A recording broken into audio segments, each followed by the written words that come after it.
बाबूजी, ये खेत आपका है?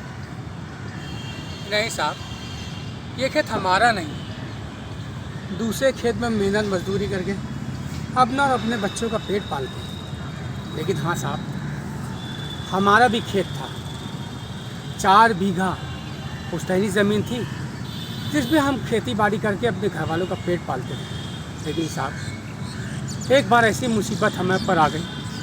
एक हमारी घरवाली की तबीयत खराब हो गई।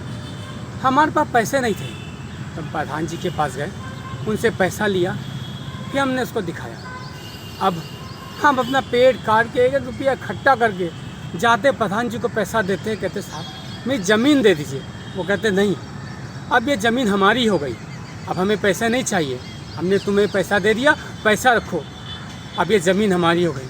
लेकिन साहब बताइए, अब हम गरीब आदमी, ये हमारी पुरखों की ज़मीन है जिस पे हम खेती बाड़ी करके अपने घर का गुजारा करते थे।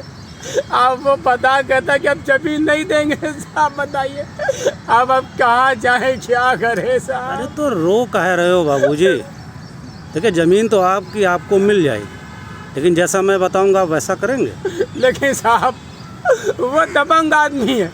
सुनिए तो साहब, वो बात कुछ भी सरकार किसी की भी हो, लेकिन साहब चलती उसी की है। बताइए साहब क्या करें हम। लेकिन इस सरकार में उसकी नहीं चलेगी।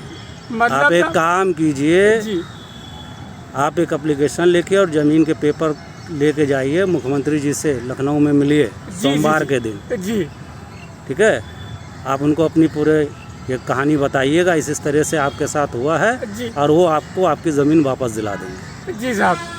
लेकिन साहब आप अब किससे लिखाएं? मन पर जाहिल आदमी अपनी कहते कौन लिखे। अरे तो आपके गांव में कोई पढ़ा लिखा नहीं है क्या?